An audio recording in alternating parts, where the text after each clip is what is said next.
Good morning, good morning, good morning, good morning. Very good morning. Radhe Radhe. Good morning, good morning, good morning. Very good morning. Monday वाली राधे राधे. जय श्री कृष्ण.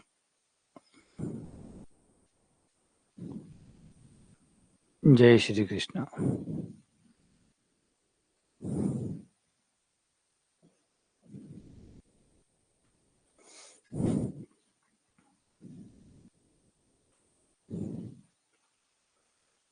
राधे राधे.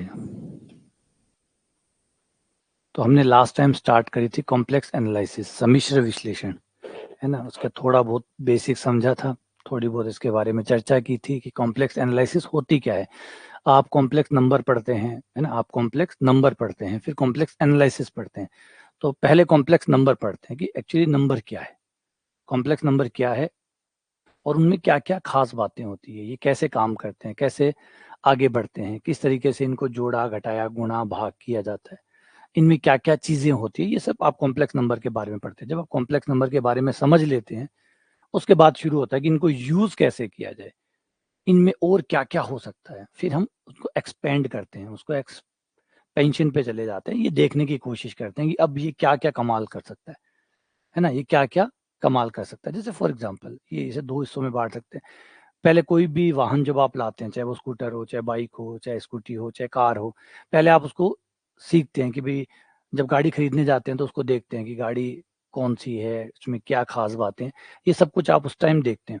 जब ये सब हो जाता है, जब आपने गाड़ी परचेज कर ली, तो दूसरा काम होता है एक्सप्लोर करना कि अब ये गाड़ी क्या क्या कर सकती है, इस गाड़ी में क्या क्या संभावना है, इस गाड़ी को लेके मैं कहाँ तक जा सकता हूँ, कितने लोगों को लेके जा सकता हूँ, कितना सामान लेके जा सकता हूँ, कितना कंफर्टेबल रहेगा, कितना ये पेट्रोल डीजल जो भी खपत होगी वो कितनी करेगा. ये डैश डैश डैश डैश फिर शुरू होता है सेकंड फेज. पहला फेज था जब आप गाड़ी को देख रहे थे, खुद गाड़ी को देख रहे थे कि गाड़ी में क्या क्या विशेषताएं हैं, गाड़ी में क्या खास खास बातें. जब वो हो गई पूरी, अब आपने गाड़ी अच्छे से देख ली और खरीद ली, अब गाड़ी आपकी हो गई. अब बात शुरू होती है उसका एक्सप्लोरेशन की कि इसको कैसे कैसे मैं यूज ले सकता हूँ और ये कहाँ कहाँ काम आ सकती है और किस तरीके से बेहतर प्रदर्शन आगे कर सकती है. वो हो जाता है एनालिसिस पार्ट. तो एनालिसिस सीधा ही नाम, बहुत सुंदर नाम रखा है, विश्लेषण, जिसमें आप विश्लेषण करते हैं कि अब इसमें क्या क्या विशेषताएं हो सकती है और ये कहाँ कहाँ पर रोल प्ले कर सकता है. ठीक है. तो यही हमारा लास्ट टाइम की शुरुआत हुई थी, यही हमने पढ़ना शुरू किया था. ये कॉम्प्लेक्स नंबर हम 11th 12th वाले में पढ़ चुके हैं, है ना. कॉम्प्लेक्स नंबर हम वहां पढ़ चुके हैं, यहाँ कॉम्प्लेक्स एनालिसिस पढ़ रहे हैं. कॉम्प्लेक्स नंबरों को फंक्शन में डालकर उससे क्या क्या बनाया जा सकता है, उसके बारे में चर्चाएं कर रहे थे, जिसमें हमने शुरुआत में पढ़ा था कि कॉम्प्लेक्स नंबर रियल में कॉम्प्लेक्स नंबर है और हम क्या क्या पढ़ने वाले हैं उसका एक ब्रीफ हमने लिया था, है ना. ये हमारी लास्ट क्लास थी. कॉम्प्लेक्स वेरिएबल क्या होते हैं, कॉम्प्लेक्स वेरिएबल से कॉम्प्लेक्स फंक्शन कैसे बनते हैं, कॉम्प्लेक्स फंक्शन रियल में भी कॉम्प्लेक्स फंक्शन ही होते हैं, सही में ये कॉम्प्लेक्स होते हैं. कॉम्प्लिकेटेड सिनेरियो होता है इनका, डबल इमेजेस बनती है, एक होता है जहाँ पे इनपुट सेट आता है, एक आउटपुट सेट आता है ना. फिर हमने देखा सिंगल वैल्यूड और मल्टी वैल्यूड ऐसे फंक्शन भी यहाँ होते हैं. फिर ब्रांच पॉइंट आता है जहाँ से ब्रांचेस निकलनी शुरू होती है, जहाँ एक से ज्यादा आंसर बनने शुरू होते हैं. मुख्य मान की स्थिति बनाई, क्योंकि बहुत सारे उत्तर आए तो कौन से उत्तर को रखना है और किसको छोड़ना है, उसके लिए प्रिंसिपल वैल्यू सेट करते हैं. तो ये सब कुछ हमारा बेसिक वाला पार्ट लास्ट क्लास में हुआ था. ठीक है, आप लोगों ने देख लिया होगा. अब आगे बढ़ते हैं. अब है एलिमेंट्री कॉम्प्लेक्स फंक्शन. क्या क्या कॉम्प्लेक्स फंक्शन कैसे कैसे हो सकते हैं. एलिमेंट्री का मतलब है प्रारंभिक. इसका मतलब ये नहीं है कि यहाँ पे जो भी नाम लिखे हुए हैं बस इतने ही प्रकार के कॉम्प्लेक्स फंक्शन होते हैं, नहीं, इससे भी ज्यादा कॉम्प्लेक्स फंक्शन होते हैं, इससे ज्यादा भी कॉम्प्लेक्स फंक्शन होते हैं. ये सिर्फ बेसिक फंक्शन है, बेसिक है ना, जो मूलभूत है जिनकी हम बात करते हैं. तो मूलभूत में हमारा सबसे पहला आता है बहुपद. सबसे पहला आता है बहुपद.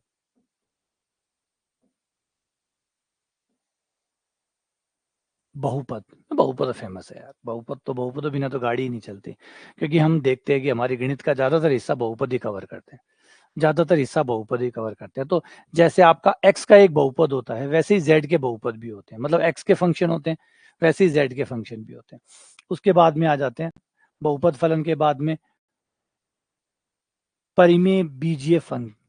परिमेय बीजीय फलन मतलब फलन बटा फलन, फलन बटा फलन, जैसे एक ऊपर है एक नीचे है, इसे कहते हैं परिमेय बीजीय फलन।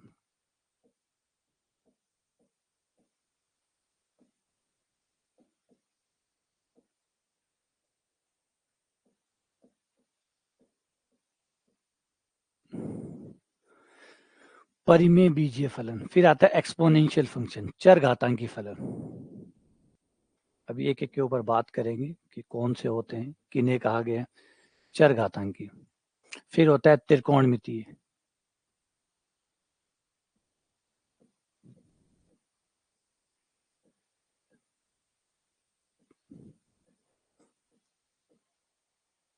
त्रिकोणमितीय फलन। फिर होता है अति परवलयिक फलन, हाइपरबोलिक फंक्शन।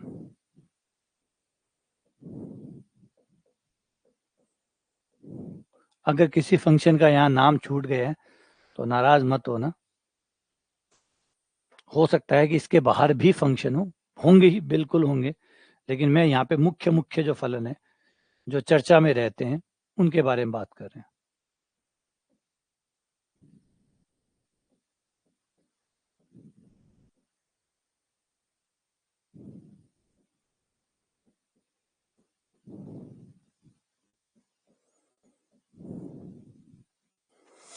जो लोकप्रिय फंक्शन है उनकी बातें हो रही है अभी, है ना। फंक्शन तो बहुत सारे हैं, सारे फंक्शनों के बारे में चर्चा कर भी नहीं सकते क्योंकि इससे फिर हमारा फालतू होगा।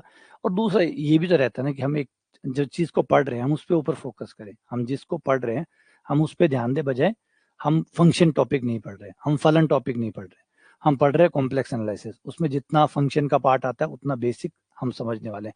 इसलिए हमने इससे पहले ही बोल दिया कि हम एलिमेंट्री की बात करेंगे। एलिमेंट्री का मतलब होता है प्रारंभिक, जो शुरुआती फलन होते हैं।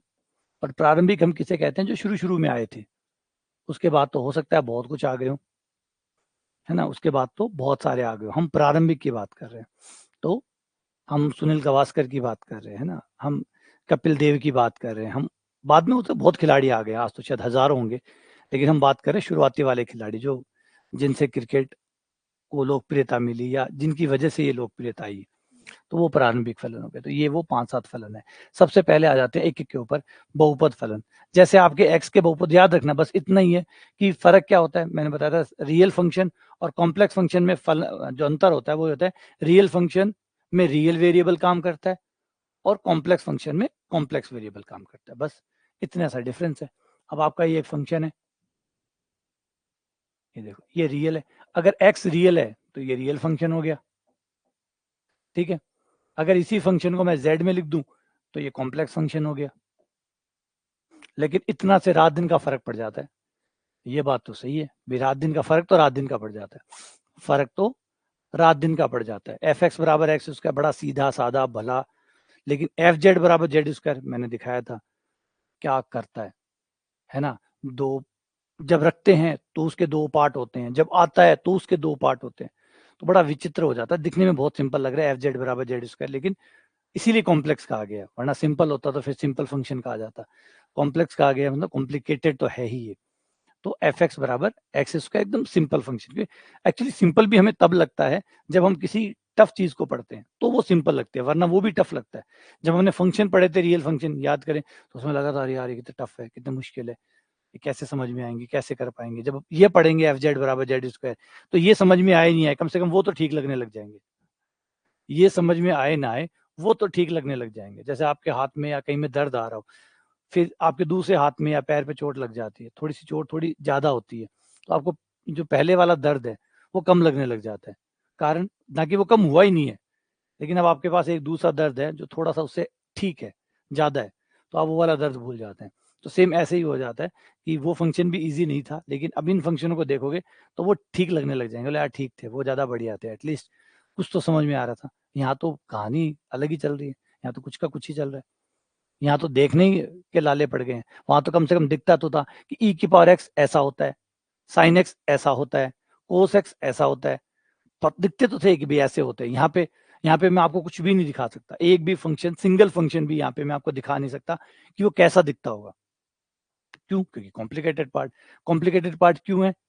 और यहाँ पे कोई शेप भी नहीं बनती। सबसे बड़ी बात तो ये है कि यहाँ कोई शेप नहीं बनती, यहाँ पॉइंट खेत बनते हैं यहाँ पर। इसीलिए यहाँ पे कहते हैं रीजन बनते हैं, यहाँ पे खेत बनते हैं। एक खेत रखा, दूसरा खेत मिला, एक खेत रखा, दूसरा खेत मिला, बस खेत से खेत मिल रहा है, और कुछ नहीं बनता। यहाँ पे वो प्यारे प्यारे शेप नहीं है, यूं टेढ़े मेढ़े ये वाले नहीं मिलते। यहाँ पे डॉट डॉट डॉट डॉट, इतने सारे डॉट रखे, उतने सारे डॉट डॉट डॉट मिल गए, बस यही होता है इसमें। वो ग्राफ, वो जो सुंदरता वाले शेप वेप है, वो सारे आपको मिलते हैं रियल के अंदर। यहाँ पे कोई शेप नहीं मिलते, ठीक है ना। तो एक बात का ध्यान रखिए, बोले फिर पहचानेंगे कैसे? पहचान जाओगे, चिंता ना करो। हर कोई अपने अलग अलग डॉट बनाएगा, बस यहाँ ये होंगे कि अलग बटन के लिए अलग बल्ब होंगे, बस इतने होंगे। वो बल्ब कैसे जलेंगे, क्या बनाएंगे, जैसे सिंपल भाषा में जैसे मैंने कहा, एक खेत रखोगे एक खेत मिलेगा, बस इतना सा ही एग्जाम्पल इसका सफिशिएंट है। कि भाई यहाँ पे वो नहीं है कि यूं यूं यूं आपका ग्राफ बन रहा है, यूं प्यारा प्यारा शेप बन रहा है। ये प्यारे प्यारे शेप यहाँ खत्म हो गए, यहाँ कोई शेप वेप नहीं बनते। यहाँ पे जैसे कहा, एक क्षेत्र लेते हैं आप, एक क्षेत्र आप रखते हैं, एक क्षेत्र आपको मिलता है। जैसे ये वाला भी एग्जाम्पल हमने एक लिया था, ये रहा, ये खेत रखा और ये खेत मिला। वो ऑब्वियसली हो सकता है कि यहाँ पे आप त्रिभुज रखो, चतुर्भुज मिल जाए, त्रिभुज रखो, पंचभुज मिल जाए। पंचभुज मिलने का मतलब समझ रहे हैं कि आपने जो रखा वो त्रिभुज के बिंदु थे, त्रिभुज के अंदर जितने भी बिंदु थे आपने वो रखे, और वहां पे आपको एक चतुर्भुज मिल गया। सारे बिंदु को जब आपने देखा तो पता चला कि चतुर्भुज बन रहा है। वैसे चतुर्भुज नहीं बन रहा, वैसे कोई चतुर्भुज नहीं बन रहा, वैसे कोई चतुर्भुज नहीं बन रहा। हो क्या रहा है, आपने त्रिभुज के अंदर के सारे बिंदु रखे और वहां पे आपको चतुर्भुज के सारे के अंदर के बिंदु प्राप्त हो गए। तो अब यहाँ पे वो वाली शेप की उम्मीद मत करिएगा कि यूं ग्राफ जाएगा, यूं जाएगा, वो वाला यहाँ पे नहीं है। वो आपको रियल में ही चला गया, वो रियल के साथ ही कथा कहानी खत्म हो गई।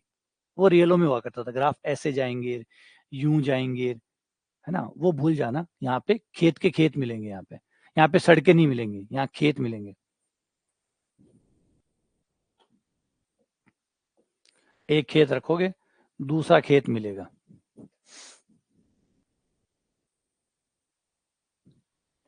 ठीक है ना। तो यहाँ पे वो दिमाग से निकाल देना कि हाँ, अब यहाँ पे भी आप ग्राफों में, क्योंकि जब कॉम्प्लेक्स पढ़ते हैं, क्योंकि वो फंक्शन वाला आइडिया दिमाग में भरा रहता है, और फिर वही दिमाग में आता है कि यार अच्छा, इस बार भी ऐसे ही ग्राफ चढ़ता हुआ उतरता हुआ, क्योंकि वहाँ सुंदर ग्राफ थे, रियल में सही में बहुत सुंदर ग्राफ थे, आपने देखे, लेकिन कॉम्प्लेक्स में वैसा नहीं आता। तो पहला तो हो गया बहुपद। बहुपद फलन, बहुपद फलन ऐसे होंगे, बहुपदों जैसे।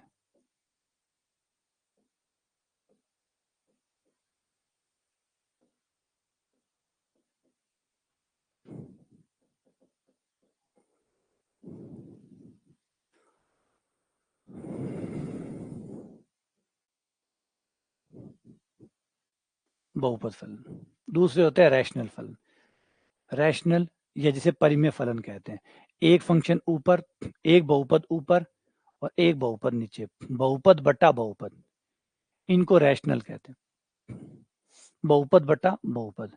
एक्सपोनेंशियल कहते हैं ई की पावर जेड को।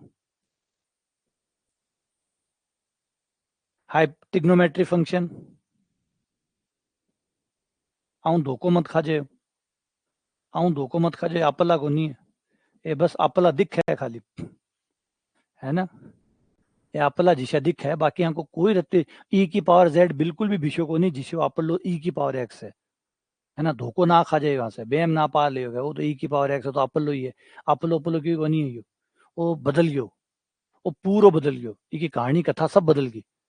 ठीक है ना। तो आंसर है बिया की फीलिंग ना ले कि अच्छा है तो देखे है, तो अपने घर का ही है, ये घर का कौन रहा गया, ये सारा ये सब दूसरी हवा लाग गया ने। तो अब ये साइन जेड कोस जेड ये वो वाले नहीं है। लोगरिथम जेड, लोग जेड, इनवर्स फंक्शन जैसे साइन इनवर्स जेड, इनमें रियलो वाले नियम मत लगा लेना, रियल गए,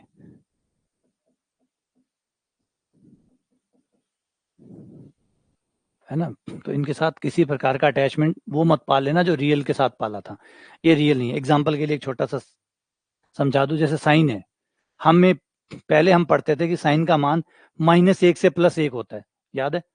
साइन का मान +1 से -1 होता है, याद है।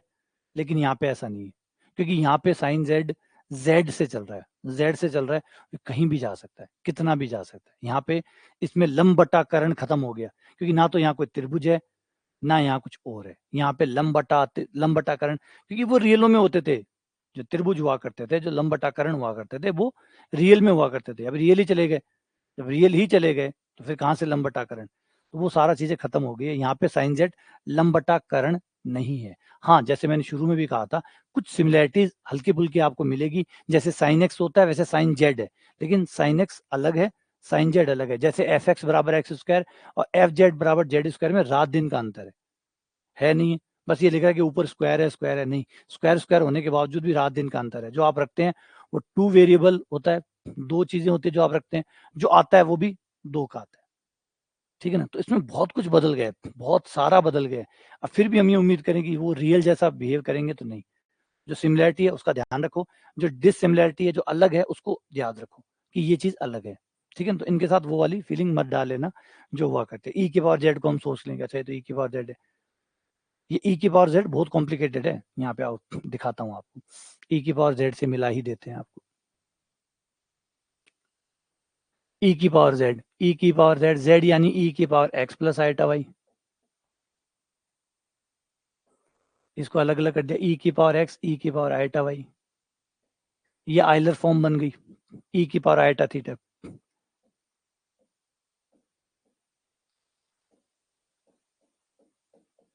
Cos y plus iota sine y, e की power x cos y plus iota e की पावर एक्स साइन वाई। ये देखो, ये है ई की पावर जेड, ये ई की पावर जेड है, इसमें कॉस भी आता है, इसमें साइन भी आता है, तो ये वो नॉर्मल वाले नहीं है, ठीक है ना। इनको अपने नियमों से, इनके साथ वो वाला अटैचमेंट मत ले आना रियल वाला। आप रियल के हिसाब से इनको पढ़ना शुरू कर दोगे तो गलतियां शुरू हो जाएगी, क्योंकि ये रियल नहीं है, ये कॉम्प्लेक्स है। तो सबसे पहली जो एक्सेप्टेंस है वो ये लाओ कि आप कॉम्प्लेक्स पढ़ रहे हैं, ना कि आप रियल पढ़ रहे हैं। जो चीजें आपने पढ़ी है, जो आप यहाँ पे लगाने की कोशिश कर रहे हैं, वो रियल वाली चीजें हैं। रियल की कुछ चीजें यहाँ वैलिड हो सकती है, लेकिन सारी चीजें वैलिड नहीं होती है। कुछ चीजें वैलिड है, कुछ फॉर्मूले हैं जो वैलिड है, वो वहां पे भी सत्य थे, वो यहाँ पे भी सत्य थे। लेकिन बहुत सारी चीजें ऐसी भी है जो वहां सत्य थी परंतु यहाँ सत्य नहीं।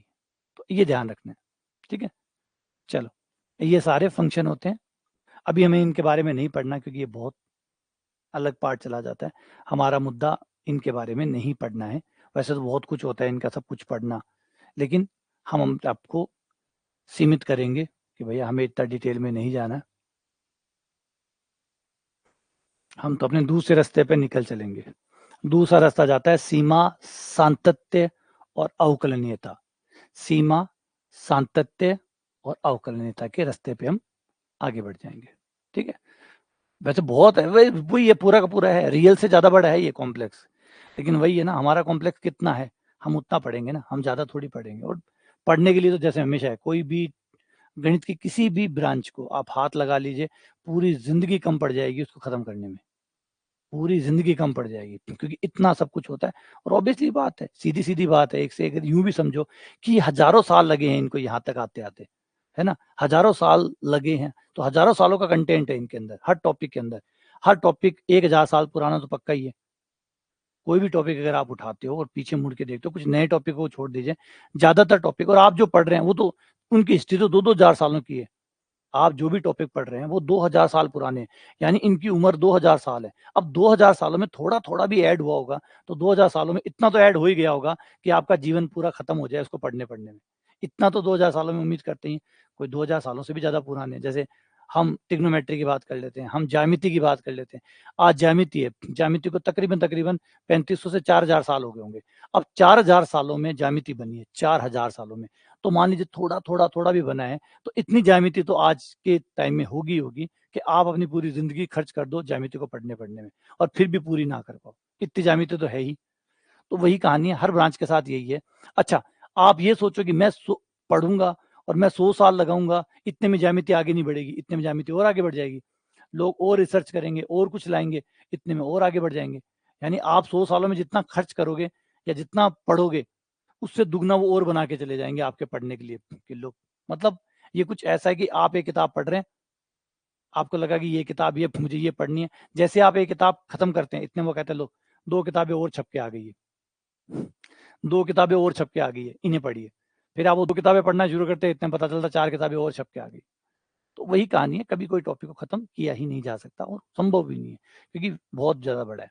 तो फिर लिमिट करना होता है, जहाँ तक हमें जाना है, हमारा सिलेबस अलाउड करे वहाँ तक चलते हैं। अब हम रास्ते से मुड़ जाते हैं। फंक्शन देख लिया, जैसे रियल फंक्शन होते हैं, कॉम्प्लेक्स फंक्शन होता है, काम करने का तरीका अलग होता है, क्योंकि रियल एक्स से चलता है, कॉम्प्लेक्स जेड से चलता है, और उसमें सारी बातें अंतर आ जाती है। आप जो रखते हैं वही अंतर है, जो रखते हैं जो आता है वही अंतर है। सेम एग्जाम्पल एफ एक्स बराबर एक्स का, एक्स स्क्वायर का, और एफ जेड बराबर जेड स्क्वायर का, रात दिन का अंतर आपको वहीं समझ में आ जाएगा, है ना। वो एक हमने लिया भी था, वो आप अगर है तो शुरू में देख लीजिएगा। एफ जेड बराबर एक ये लिया था, ये लिया था मैंने कि 1 + 2 आइटा जब आप रखोगे तो आपको मिलेगा 3 - 4 आइटा, जो कि बिल्कुल डिफरेंट दिखा रहा है। देखो 1 + 2 आइटा आप रख रहे हो, -3 + 4 आइटा आ रहा है, यहाँ माइनस में भी आ रहा है, स्क्वायर कर रहे हो फिर भी माइनस में आ रहा है। तो बहुत कुछ है, बस फलन को याद रखो कि मैं फलन में रखूंगा, फलन जो देगा सो देगा। कैसे देगा, क्या देगा। अब रियल की तरह मैं नहीं देख सकता, 5 रखूंगा 25 मिलेगा। अब रियल की तरह नहीं है कि एफ एक्स बराबर एक्स स्क्वायर है, 5 रखूंगा 25 मिलेगा ना, 5 का 25 अब नहीं मिलेगा। अब कुछ और मिलेगा जो फंक्शन आपको देगा, मान रख के देखो तब पता चलेगा। तो जैसे मैंने 1 + 2 आइटा रखा और मैं ये उम्मीद करूं कि 1 का स्क्वायर 1 आ जाएगा, 2 का स्क्वायर 4 आ जाएगा, तो नहीं, -3 + 4 आइटा है, जो कि बिल्कुल अलग है। तो फंक्शन पर ध्यान रखो, ना कि रियल फंक्शन पे। आ जाओ, अब आते हैं लिमिट के ऊपर। लिमिट का आइडिया बिल्कुल वैसा ही है, थोड़ा सा डिफरेंस जरूर मिलेगा, थोड़ा सा डिफरेंस जरूर मिलेगा लिमिट के अंदर। जो सीमा का नाम था, सीमा, सीमा हमने पहले भी पढ़ी है, रियल में भी पढ़ी है, और अब कॉम्प्लेक्स में भी पढ़ रहे हैं। लिमिट यानी सीमा, परिभाषा पे ज्यादा टेंशन मत लेना, परिभाषा एक ही चलती है सीमा की, एक ही परिभाषा आज तक धरती पे सीमा की बनी है, वो भी कोशी के द्वारा दी गई परिभाषा है, और कमाल की परिभाषा है। उस परिभाषा को अगर आप समझ जाते हो तो शायद आपको खुद से एहसास हो जाएगा कि किसी और परिभाषा की जरूरत ही नहीं है। बंदे ने इतनी गहराई से परिभाषा को डाला है कि वो 1 डायमेंशनल हो, चाहे 2 डायमेंशनल हो, चाहे 3 डायमेंशनल हो, सबके सब फंस जाएंगे उसके अंदर, उस परिभाषा में सबके सब फंस जाएंगे। चलो परिभाषा की बात करते हैं। आप रियल में याद करिए, रियल में लिमिट की परिभाषा क्या थी। लिमिट की परिभाषा ये थी कि अगर मैं एक्स को, जो ए कोई पॉइंट है, उसके नियर बाय में ए के आसपास में कोई बिंदु में ए ले रहा हूं, है ना, याद रखो, पहले उसको याद कर लेते हैं रियल वाली को, फिर कॉम्प्लेक्स का डिफरेंस भी समझ में आ जाएगा। ये आपकी रियल लाइन है, माइनस अनंत से लेकर प्लस अनंत तक, यहां आपका कोई पॉइंट है ए। अब इस ए पॉइंट के नजदीक में, इस ए पॉइंट के नजदीक में आसपास में आपको एक बिंदु लेना है एक्स। आप लेफ्ट में भी ले सकते हैं, राइट में भी ले सकते हैं, रियल लाइन पे 2 ही जगह होती है, लेफ्ट और राइट। तो आप लेफ्ट और राइट इधर ले सकते हैं एक्स को, है ना। ये भी एक पाबंदी है कि आप रियल लाइन पे अगर आपके पास है, अगर आप किसी टनल में है, किसी टनल में है, तो कोई व्यक्ति अगर टनल में खड़ा है तो आपके पास 2 ही ऑप्शन है, या तो आप उसके आगे खड़े हो सकते हैं या आप उसके पीछे खड़े हो सकते हैं, क्योंकि टनल में साइड नहीं होती, है ना। एक पतली सी टनल मान लो, पतली सी गुफा मान लो, जिसमें एक व्यक्ति खड़ा हो सकता है, इस टाइप की गुफा है। तो उस गुफा में उस आदमी के आप या तो आगे खड़े हो सकते हैं या उस आदमी के पीछे खड़े हो सकते हैं, या यूं मान लो कि कतार लगी हुई है, तो कतार में क्या होता है, कतार में या किसी आदमी के आप आगे खड़े हैं या किसी आदमी के पीछे खड़े हैं, बस 2 ऑप्शन के अलावा कोई तीसरा ऑप्शन नहीं होता। अब हमारा अगला खेल शुरू होगा। हम एक्स को ए की तरफ लाएंगे, एक्स को बहुत नजदीक, बहुत नजदीक, और बहुत बहुत नजदीक। हम जब एक्स को ए के नजदीक लाएंगे तो हमारा ए के जितने नजदीक, इतना नजदीक लाएंगे कि उससे ज्यादा नजदीक कोई ना हो। एक्स ए के इतना नजदीक पहुंच जाएगा कि एक्स ए तो नहीं होगा, एक्स ए तो नहीं होगा, लेकिन ए के एकदम नजदीक, इतना नजदीक कि एक्स और ए के बीच में कोई नहीं होगा, एक्स और ए के बीच में कोई और नहीं होगा। अब कल्पना करो, क्योंकि इसे बनाना संभव नहीं है। एक तरफ ए खड़ा है, एक तरफ एक्स खड़ा है, और एक्स और ना एक्स ए है ना ए एक्स है, दोनों बराबर नहीं है, अलग अलग है, लेकिन इतने नजदीक आ चुका है कि अब एक्स और ए के बीच,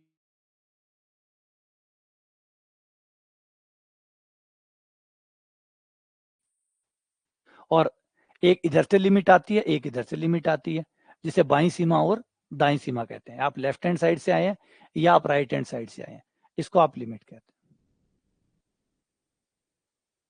जब आप अपने a के पास किसी x से शुरू करें और x को a के करीब ले जाएं, इतना करीब कि कोई और उससे करीब हो ही ना, इतना करीब जब ले जाते हैं उस समय आपका फंक्शन जिस वैल्यू को अटेंड करता है, ग्रहण करता है, उस वैल्यू को लिमिट कहते हैं। आपका फंक्शन जो वैल्यू लेगा, कुछ तो वैल्यू देगा, उसको लिमिट कहेंगे। लेकिन लिमिट में एक शर्त है कि भैया मैं लेफ्ट से आऊं चाहे राइट से आऊं, दोनों से वेरी नहीं करनी चाहिए, एक ही आंसर आना चाहिए। मैं लेफ्ट से आऊं चाहे मैं राइट से आऊं। इसको मैं दो भागों में इस तरीके से लिखता हूं, लिमिट a प्लस, मतलब मैं प्लस की साइड से आ रहा हूं, मतलब इधर से आ रहा हूं, मैं इधर से आऊंगा जिसको दाईं सीमा बोलेंगे। फिर मैं बाईं साइड से भी आ सकता हूं, एक्स ए माइनस, मतलब माइनस वाली साइड से, मतलब इधर से आऊंगा। और दोनों ही साइड से मेरा आंसर एक आना चाहिए, मतलब मेरी बाईं सीमा और दाईं सीमा एक आनी चाहिए। इससे कोई फर्क नहीं पड़ना चाहिए कि मैं किधर से आ रहा हूँ, इधर से आऊँ उधर से आऊँ, किधर से भी आऊँ। यहाँ पे दो ही, इधर उधर का मतलब दो ही है, लेफ्ट एंड राइट, दोनों साइड से आऊंगा, मेरा आंसर एक आना चाहिए। इसको मैं लिमिट बोलूंगा। ये मेरी परिभाषा होगी लिमिट की, इन केस रियल फंक्शन। जब अगर वास्तविक फलन है तो उस केस में मेरी ये परिभाषा है। अब कॉम्प्लेक्स में भी सेम ऐसी ही परिभाषा है, क्योंकि आप परिभाषाएं चेंज नहीं करते। अब आपका कॉम्प्लेक्स फंक्शन चेंज हो गया तो चेंज हो ही गया, उसका तो क्या करें, लेकिन आप परिभाषा चेंज नहीं करते। अब यहाँ पे कॉम्प्लेक्स वाले में आप यही चीज बोलेंगे कि भाई मैं किसी बिंदु Z0 के नजदीक से Z0 नाम दे दिया, Z0 नाम दे दिया, Z0 पॉइंट के पास में से मैं शुरू करूंगा और Z0 की तरफ आऊंगा, इतना नजदीक आ जाऊंगा कि इससे ज्यादा नजदीक कोई और ना आ सके। उस केस में मेरा फंक्शन जो वैल्यू अटेंड करेगा वो लिमिट कहलाएगी। तो देखो दोनों में कोई फर्क है, दोनों में कोई फर्क है नहीं, लेकिन एक फर्क है, दोनों में एक फर्क है। जो रियल होती है वो लाइन होती है, कॉम्प्लेक्स लाइन नहीं होती, कॉम्प्लेक्स लाइन नहीं होती। रियल एक लाइन होती है, कॉम्प्लेक्स एक लाइन नहीं होती, क्योंकि कॉम्प्लेक्स एक तल होता है ना। अगर आप रियल को दिखाना चाहते हैं तो रियल को आप यूं दिखाते हैं, ये रहा रियल, माइनस अनंत से लेकर इस पे सारे रियल नंबर आ गए, आगे इस पे आपके सारे रियल नंबर आ गए। लेकिन कॉम्प्लेक्स नंबर को दिखाने के लिए आपको पूरा एक तल चाहिए। कॉम्प्लेक्स नंबर इसीलिए इसे सम्मिश्र तल कहते हैं, इसे रियल लाइन कहते हैं, क्योंकि सम्मिश्र संख्या को दिखाने के लिए आपको रियल एक्सिस और इमेजिनरी एक्सिस दोनों चाहिए, रियल और इमेजिनरी दोनों चाहिए, ठीक है। और यहां आपको सिर्फ एक लाइन चाहिए, इसीलिए इसको कहते हैं वास्तविक रेखा। रियल नंबर को वास्तविक रेखा भी कहा जाता है, क्योंकि ये एक रेखा में सारे कवर हो गए। अब एक रेखा में सारे कवर हो गए तो रेखा की बात करेंगे ना, वो रेखा पे कवर नहीं हो सकते, वो पूरे समतल पे कवर होते हैं, इसलिए सम्मिश्र तल कहा जाता है। वर्ड्स पे थोड़ा पकड़ के ध्यान दीजिएगा। जब आप वास्तविक का बोलते तो कभी आप ये नहीं बोलते वास्तविक तल, वास्तविक तल बोलते नहीं, क्योंकि वास्तविक तल होता ही नहीं है, वास्तविक रेखा होती है। सारी रेखा पे सारे वास्तविक संख्याएं आ जाती है, तो आप बोलते हैं वास्तविक रेखा। लेकिन सम्मिश्र के बारे में आप नहीं बोलते सम्मिश्र रेखा, नहीं, सम्मिश्र तल, क्योंकि सारी सम्मिश्र संख्याएं पूरे तल पे आएंगी, है ना। जैसे सड़क होती है, सड़क एक रास्ता है, एक लाइन मान सकते हो आपको, लेकिन खेत एक लाइन नहीं हो सकता, खेत एक लाइन नहीं हो सकता, खेत एक तल होगा, ना कि वो एक लाइन होगा, ठीक है। तो सम्मिश्र तल और सरल रेखा, वास्तविक रेखा, सम्मिश्र तल, ठीक है।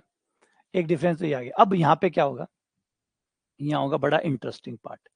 इंटरेस्टिंग पार्ट ये होगा कि जैसे यहाँ पे आपने ए पॉइंट लिया था, अब आप रियल की बात कर रहे थे तो रियल लाइन पे कोई पॉइंट ए था, अब आप कॉम्प्लेक्स की बात कर रहे हैं तो यहाँ पे आपका पॉइंट ले लिया जिसका नाम है Z0। अब आप इसके नजदीक से, अब यहाँ पे नजदीक बड़ा सुंदर है, वहां पे नजदीक सिर्फ एक ही था कि आप बाएं तरफ जा सकते हैं या दाएं तरफ से आ सकते हैं, क्योंकि आप टनल में थे, मतलब पाइप पे थे, और पाइप के ऊपर दो ही संभावना होती है, या तो आप पीछे से स्टार्ट करो या आप आगे से स्टार्ट करो। लेकिन यहाँ पर समतल है, मतलब खेत है, खेत में एक पॉइंट है Z0, अब उसके पास में से आप कहीं से भी शुरू कर सकते हैं, आप इधर से शुरू कर सकते हैं, आप इधर से शुरू कर सकते हैं, यहाँ से शुरू कर सकते हैं, यहाँ से, यहाँ से, यहाँ से, और यहाँ से, यहाँ से, यहाँ से, यहाँ से, यहाँ से, यहाँ से, कहीं से भी आप स्टार्ट कर सकते हैं। और एक कमाल की बात और एक सुंदर बात और, कि जब आप रियल लाइन पे होते हैं तो चाहे या ना चाहे आपके पास जाने का जो रास्ता होता है पॉइंट के पास, वो सिर्फ यही होता है, एक यही। सोचो अगर आप सड़क पे गाड़ी चलाते हैं तो आपके पास वही एक रास्ता है, उसी पे चलाते रहो।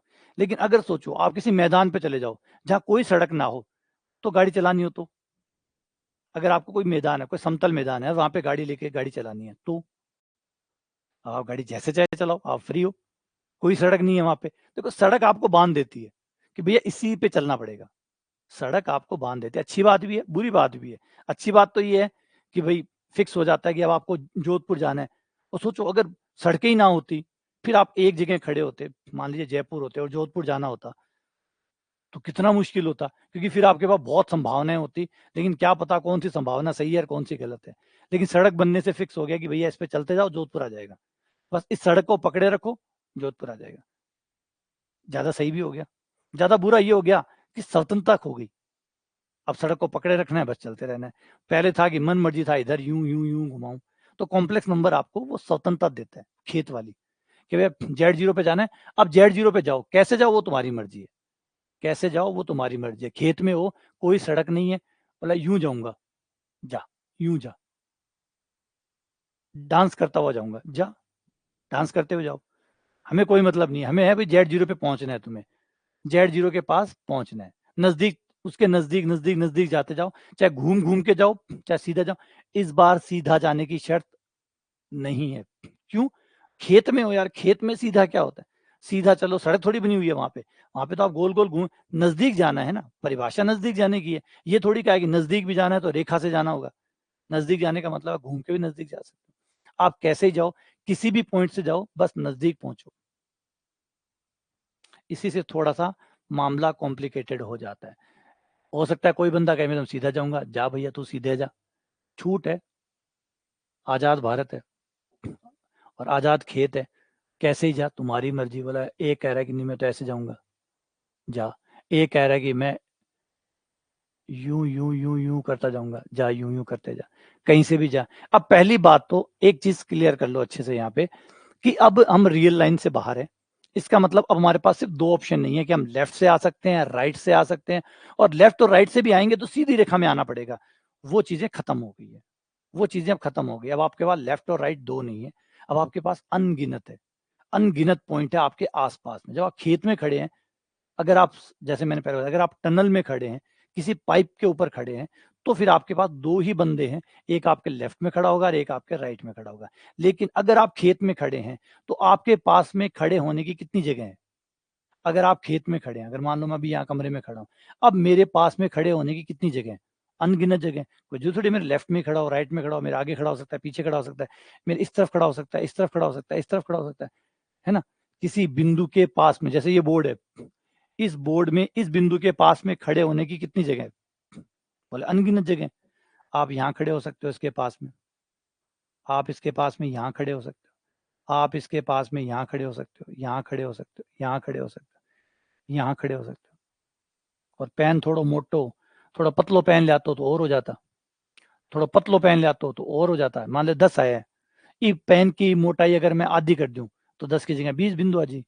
फिर ई पेन की मोटाई और आधी कर दूं तो 40 बिंदु आ जी। फिर ई पेन की मोटाई और कम कर दूं तो 80 बिंदु आ जैसी। फिर ई पेन की मोटाई और आधी कर दूं, आधी से और आधी कर दूं, तो 90, 160, 320 एंड सो ऑन। ये प्रोसेस चलता रहेगा, यानी इस पॉइंट के आसपास अनंत जगह है खड़े रहने की। तो इसलिए अब हमारे पास मामला पेचीदा हो गया। मामला, लिमिट वाला मामला जो साधारण मामला था वो पेचीदा हो गया। पेचीदा ये हो गया कि भैया, अब परिभाषा को थोड़ा ठीक करके बोलेंगे, रियल वाली ही बोल रहे थे, लेकिन रियल का कुछ फायदा मिल रहा था। जैसे मैंने बताया कि रियल एक लाइन है, और लाइन में आपके पास किसी बिंदु के पास जाने के दो ही तरीके थे, लेफ्ट, राइट। दो दो ही जगह से आप शुरू कर सकते थे, या तो आप लेफ्ट से शुरू करो या आप राइट से शुरू करो, नंबर एक। नंबर दूसरा फायदा, सड़क पहले से ही बनी हुई थी, बस उसी सड़क पे चल के ही आप उस बिंदु की तरफ जाना था। तो सड़क भी बनी हुई थी, जगह भी थी। कॉम्प्लेक्स में ये मामला पेचीदा हो गया। क्या? पहली बात तो सड़कें नहीं बनी हुई। नंबर दो, नजदीक सिर्फ दाएं बाएं नहीं है, इस बार नजदीक का मतलब बहुत सारे बिंदु हैं, आप कहीं से भी शुरू कर सकते हैं, कहीं से भी शुरू कर सकते हैं, किसी भी रास्ते से आ सकते हैं। फाइनली आपको Z0, बस एक ही बात सच है कि आपको Z0 पे पहुंचना है। अब यही चीज हम यहाँ पे ऐड कर लेते हैं कि भाई, मैं Z0 पे पहुंचूंगा इसकी गारंटी देता हूँ, मतलब Z0 के नजदीक पहुंचूंगा इसकी गारंटी देता हूँ, लेकिन कौन से रास्ते से जाऊंगा इसकी गारंटी नहीं दूंगा, कौन से बिंदु से स्टार्ट करूंगा इसकी गारंटी नहीं दूंगा, क्योंकि बिंदु बहुत सारे हैं, बिंदु बहुत सारे हैं। मैं Z0 के पास में से किसी बिंदु से स्टार्ट करूंगा, Z0 की तरफ जाऊंगा, रास्ता मेरा होगा, और हर बार मेरा आंसर L आना चाहिए, हर बार। यानी मैं किसी भी नजदीक के किसी भी बिंदु से शुरू करूं और किसी भी पथ को फॉलो करूं, बस एक गारंटी मैंने पहले कह दी, मैं Z0 पे पहुंचूंगा, Z0 के नजदीक जाता जाऊंगा, Z टेंड्स टू Z0 का इज्जत रखूंगा, मान सम्मान रखूंगा, Z0 की तरफ जाऊंगा, नजदीक जाऊंगा, हर बार जाऊंगा, ठीक है। किसी भी बिंदु से स्टार्ट करूं वो अलग कहानी है, कोई सा पथ से स्टार्ट करूं वो अलग बात है, लेकिन हर बार जाऊंगा Z0 के पास। तो मेरा आंसर हर पथ पे कितना आना चाहिए? L ही आना चाहिए। अगर मेरा किसी एक पथ पर अलग आंसर आ रहा है, मतलब मैंने किसी एक बिंदु से स्टार्ट किया, मेरा आंसर अलग आ गया, तो फिर मैं मान्य नहीं करूंगा, फिर उस लिमिट को लिमिट नहीं मानूंगा। पहले यहाँ पे भी नहीं मानता था, यहाँ पे भी मैं ये बात नहीं मानता था। अगर आप लेफ्ट से आ रहे हैं और आप राइट से आ रहे हैं और दोनों से आपके अलग अलग आंसर आ रहे हैं, तो मान्यता तो यहाँ पे भी नहीं थी। अगर आप लेफ्ट आपको 5 दे रहा है, राइट आपको 7 दे रहा है, तो आप दोनों को रिजेक्ट कर देते थे और ये कहते थे कि लिमिट विद्यमान ही नहीं है, क्योंकि हम लेफ्ट और राइट में डिफरेंस नहीं कर सकते। तो यहाँ पे भी सेम वही बात है, लेफ्ट और राइट में डिफरेंस नहीं कर सकते। यहाँ तो लेफ्ट राइट है ही नहीं, यहाँ तो अनंत चीजें हैं। इन अनंत चीजों से आते हुए भी हमारा आंसर एक ही आना चाहिए। बात समझ में आई? ठीक है, आ जाओ। अब इसको थोड़ा सा और एक्सप्लोर करते हैं, इस परिभाषा को एक्सप्लोर करते हैं, इस परिभाषा को एक्सप्लोर करते हैं।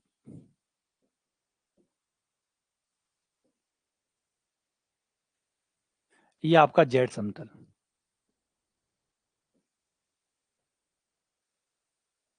जहां आपके बिंदु खेलेंगे, यहां जहां आपकी परछाइयां खेलेंगी, ये डब्ल्यू समतल, यहाँ पे आपकी परछाइयां खेलेंगी। जो फलन के मान होंगे वो यहाँ होंगे, याद रखना। कॉम्प्लेक्स में हमेशा याद रखना, कॉम्प्लेक्स में एक में डायग्राम नहीं बनता, यहाँ दो डायग्राम बनने पड़ते हैं।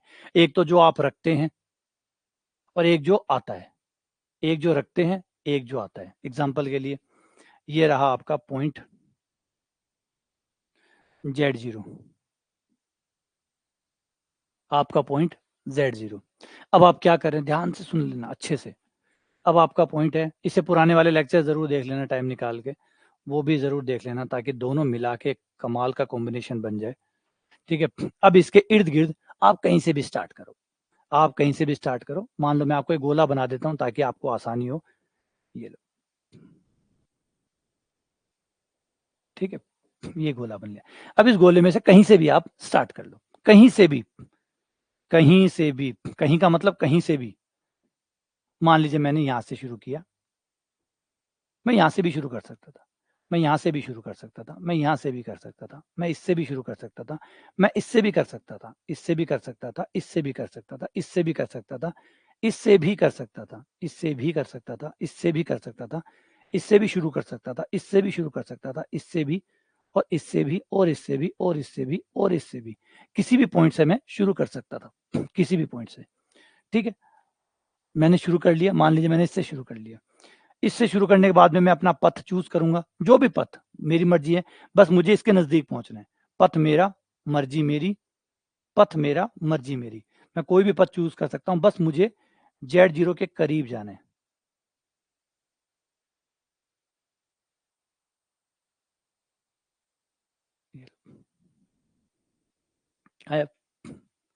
मुझे इसके करीब जाना है, मैं जेड से Z0 की तरफ जा रहा हूँ। जा कैसा रहा हूँ, देखो मैं पाबंदी नहीं, इस बार मैं रियल लाइन पे नहीं हूँ, मैं टनल पे थोड़ी हूँ यार कि मुझे सीधा ही चलना पड़ेगा। मैं खेत में हूँ, मैं गाड़ी को यूं यूं यूं यूं करके घुमा सकता हूँ, यूं करके घुमा सकता हूँ, गोल गोल घुमा सकता हूँ। अब मैं खेत में हूँ, अगर मैं समतल पे हूँ तो मेरे पे, समतल पे सड़क ही नहीं है, तो जब सड़क ही नहीं है तो फिर मार्ग मार्ग वही होगा जिस तरह मैं गाड़ी घुमाऊंगा। बस मुझे इतना पता है कि भैया वो खंबा है, वहां पहुंचना है। अब वहां पे पहुंचना है, वो मेरी मर्जी है कि कैसे पहुंचना है। तो पथ, बिंदु अनंत है, जहां से मैं शुरू कर सकता हूँ उनकी संभावना अनंत है। पथों की संभावना, हर बिंदु के पथों की संख्या अनंत है, पथों की संख्या अनंत है। अगर आप पथ भी सोचो तो अनंत पथ है। अगर मैं बिंदु भी फिक्स कर लेता हूं, जैसे ये रहा जेड, मैंने फिक्स कर लिया कि मैं यहीं से शुरू करूंगा, तो भी मेरे पास Z0 के पास जाने के लिए अनंत पथ है। सीधा, 2, 3, 4, 5, 6, 7, 8, 9, 10, 11, dash dash dash dash dash, 12, 13, 14, 15 अनंत पथ है मेरे पास। अगर मैं एक पॉइंट फिक्स कर लेता हूं, एक पॉइंट फिक्स कि मैं यहीं से शुरू करूंगा, तब मेरे पास हर बिंदु के लिए Z0 तक जाने के अनंत पथ है। तो बिंदु ही अनंत है, तो टोटल पथ कितने हो गए? बिंदु और पथों का कॉम्बिनेशन निकाले तो अनंत इंटू अनंत, इतनी संभावनाएं मेरे पास हर समय अवेलेबल होगी Z0 के पास जाए। पहले तो बिंदु चूज करूंगा, अनंत संभावना है उसकी कि मैंने कौन सा बिंदु चूज किया। नंबर 2, बिंदु चूज करने के बाद में पथ की भी अनंत संभावना है। तो टोटल अनंत गुणा अनंत संभावनाएं होगी किसी एक बिंदु को चूज करके Z0 की तरफ जाने की। लेकिन लिमिट कहती है संभावनाएं चाहे अनंत हो, लेकिन आंसर आपका हर बार एक ही आना चाहिए। आंसर आपका हर बार एक ही आना चाहिए, अलग अलग नहीं चलेगा। यानी अब आ जाते हैं इसकी इमेज पे, देखते हैं, क्योंकि आपको लिमिट वहां नजर आएगी। यहां पे आपको दिखाई देगा। अब आपने जेड से स्टार्ट किया, इस जेड की कोई तो इमेज होगी। जिस जेड से भी आपने स्टार्ट किया उसका फंक्शन का कोई तो मान होगा, वो एफ जेड कोई तो मान होगा। भाई जब बिंदु है तो मान भी होगा, बिंदु है तो मान भी होगा। हर बिंदु फलन है। फलन का मतलब यही होता है कि हर जेड के लिए कोई एफ जेड तो होगा ही होगा। और जेड के लिए एफ जेड नहीं तो फलन कैसे हुआ? फलन की तो परिभाषा यही है कि प्रत्येक प्रांत के बिंदु के लिए एक परिसर में बिंदु होगा होगा अभी तो फलन बना है। यानी जेड और एफ जेड ना हो तो फिर फलन कैसे हुआ? तो जेड है तो एफ जेड होगा। अब जब जेड बदलेगा, जेड पहले यहां था अब यहां आ गया, तो निश्चित तौर पे एफ जेड का मान भी चेंज होगा। अब जब जेड चलेगा तो एफ जेड भी चलेगा। अब इंटरेस्ट तो यही आता है कि ये जो एफ जेड चलेगा ये कहां जाएगा? क्या ये भी किसी नंबर पे जाएगा? अब देखो सेम पथ हो सकता है, कोई जरूरी नहीं है, हो सकता है कि ये कुछ और ही घूम रहा हो। तो ये जिस नंबर पे जाएगा वो लिमिट कहलाती है, अगर वो नंबर पे जाता है तो। पथ जरूरी नहीं है कि जिस तरीके से मैं घूमूं उसी तरीके से मेरी परछाई भी घूमे, नहीं। मेरी परछाई मेरे, वो डिपेंड करता है बहुत सारे और फैक्टर पे कि रोशनी किधर से आ रही है, धूप किधर से, रोशनी किधर से आ रही है, उससे मेरी परछाई परछाई मुझसे बंधी हुई नहीं है। मैं गाड़ी चला रहा हूँ, मैं घुमा सकता हूँ, लेकिन मेरी परछाई क्या वैसे ही घूम रही होगी? थोड़ा सा कॉम्प्लिकेटेड है, नहीं, कुछ अलग दिखाई देगा। तो सेम वही फंक्शन अपने हिसाब से चलेगा, जेड अपने हिसाब से चलेगा। अब जेड से एफ जेड बंधा हुआ है, बस ये बात है कि जेड से एफ जेड बंधा हुआ है, ये बात कंफर्म है। तो एफ जेड चेंज तो होगा, अब कैसे चेंज होगा ये नहीं पता।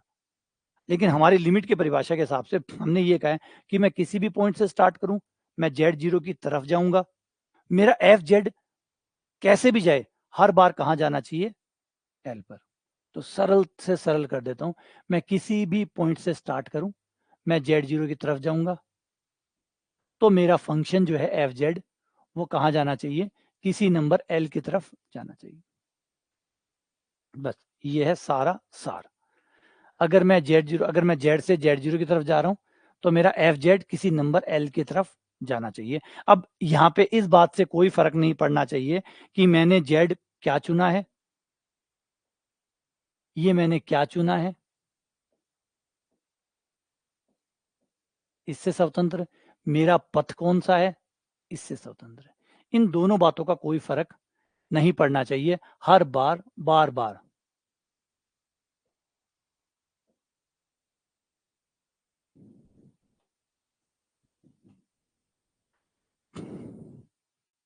ठीक है, हर बार एफ जेड बराबर एफ जेड एल ही आना चाहिए। मैं कोई भी बिंदु, नजदीक से बिंदु से स्टार्ट करूंगा, किसी भी बिंदु से स्टार्ट करूं, किसी भी पथ का अनुसरण करूं, आंसर हर बार एल ही आना चाहिए। बस इसी को अगर आम, हाँ, अगर मान लो आपने पहले पद पे निकाला एल आया, दूसरे पे एल आया, तीसरे पे एल आया, चौथे पे एल आया, पांचवे पे एल आया, हजार हजार हजार हजार हजार बिंदु पे एल आया, लेकिन एक पद ऐसा है जिसपे एल नहीं आया, उसके अलावा कुछ आया, हाथों हाथ मैथ्स उसको कैंसिल आउट कर देगी, बोले नहीं, मान्य नहीं है। प्रत्येक सामीप्य के बिंदु से, प्रत्येक पद से हर बार एक ही आवाज आनी चाहिए एल, तभी लिमिट लिमिट कहलाएगी, वरना नहीं कहलाएगी। अब इसके लिए एक बड़ी सुंदर परिभाषा जो है वो कोशी के द्वारा दी गई है, जो कि कमाल है, इसको पकड़ लो। यही वो है जो, क्योंकि अनंत अनंत पथ हम बना नहीं पाते, ये संभव भी नहीं है कि हम अनंत पथ बना पाए। हाँ, गलत साबित करना हो तो कोई पथ ढूंढ लो जिससे वो गलत साबित हो जाए, गलत साबित करना है, क्योंकि गलत साबित करना है मतलब एक पथ पे आप अलग आंसर दिखा दो। आप दिखा दो देखो इस पथ पे ये आ रहा है, इस पथ पे ये आ रहा है, आपने दो पथ दिखा दिए, दो पथ पे अलग अलग आंसर दिखा दिए तो आपका पीछा छूट जाएगा। दो पथ दिखा दिए कि देखो ये रहा, ये पथ इस पे आंसर आ रहा है 3, इस पथ से आ रहा है 5, मतलब लिमिट विद्यमान नहीं है। लेकिन अगर सही में लिमिट विद्यमान है तो फिर तो आप एग्जाम्पल से तो प्रूफ नहीं कर सकते, क्योंकि आप जितने भी एग्जाम्पल देंगे इससे मान्य ही नहीं होगा कि भाई 5 एग्जाम्पल दे दिए, 5 एग्जाम्पल पे एक ही आंसर आ रहा है, तो इसका मतलब सिर्फ 5 एग्जाम्पल पे एक आ रहा है, इसका मतलब ये नहीं कि हमेशा एक ही आएगा।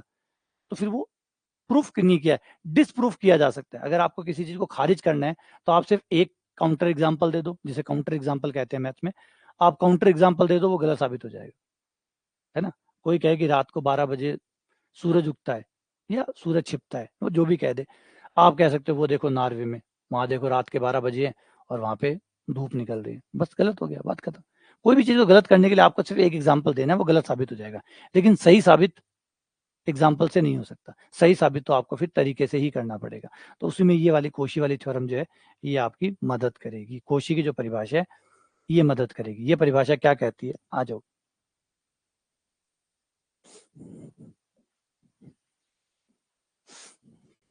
ये परिभाषा कहते हैं कि भैया पहले आप एक एप्सिलॉन डिसाइड करो, एक एप्सिलॉन सेट करो, जो भी मन में आए वो एक एप्सिलॉन अपनी मर्जी से सेट करो, बस जीरो मत लेना। कोई भी पॉजिटिव नंबर एप्सिलॉन आपकी मर्जी का, ऑल एप्सिलॉन झूठ है, जो भी चाहिए एप्सिलॉन। एप्सिलॉन का मतलब एक रियल नंबर है जिसका नाम एप्सिलॉन रखा गया। आप इसकी वैल्यू 5, 15, 13, 11, 0.1, 001 है ना, कुछ ना भी रखना चाहे आप रख लीजिए, जो भी रखना चाहे रख लीजिए। रख लिया, रख लिया, ठीक है। अब अगर एफ जेड की लिमिट एल है, अगर एफ जेड की लिमिट एल है तो एक शर्त है जिसका अगर पालना हो गई तो लिमिट एल सही है, वरना गलत है।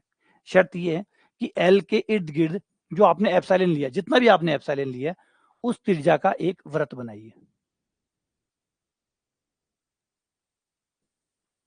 उस एप्सिलॉन त्रिज्या का एक वृत्त बनाइए, जितना भी।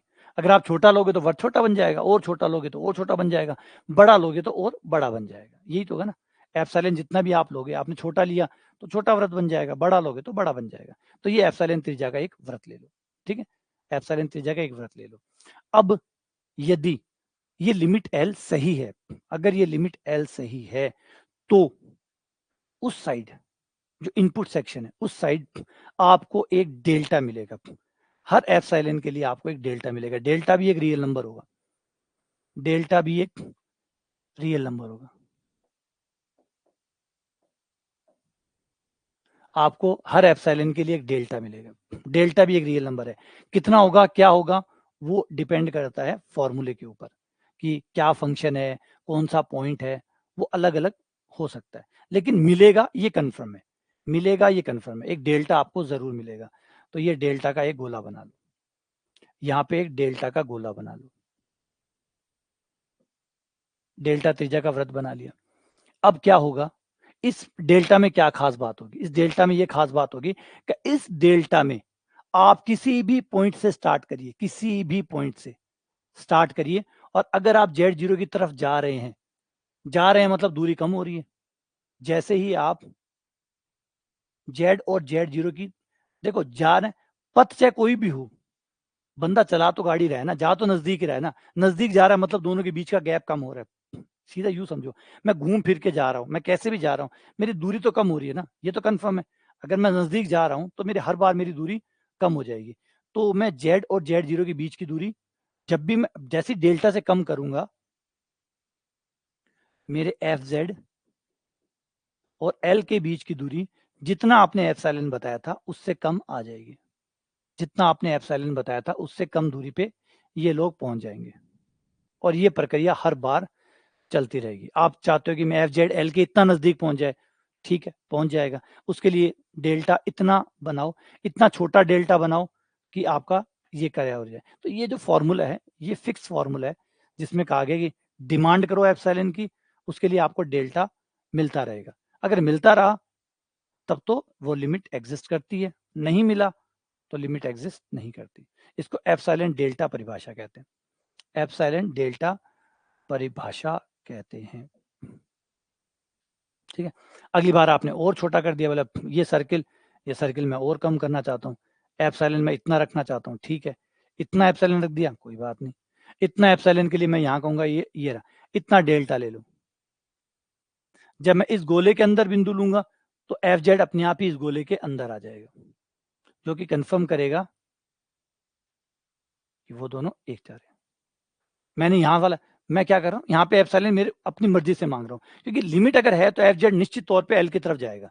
अगर लिमिट है तो एफ जेड एल की तरफ कंटिन्यू जाएगा, लगातार एल की तरफ जाएगा, मतलब नजदीक नजदीक नजदीक नजदीक।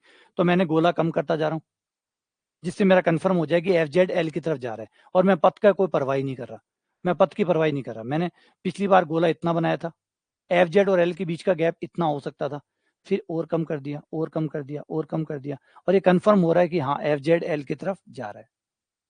जा रहा है इसका मतलब लिमिट है, नहीं जा रहा है मतलब नहीं है। और क्या मेन चीज, क्या हर एप्सिलॉन के लिए डेल्टा है या नहीं है?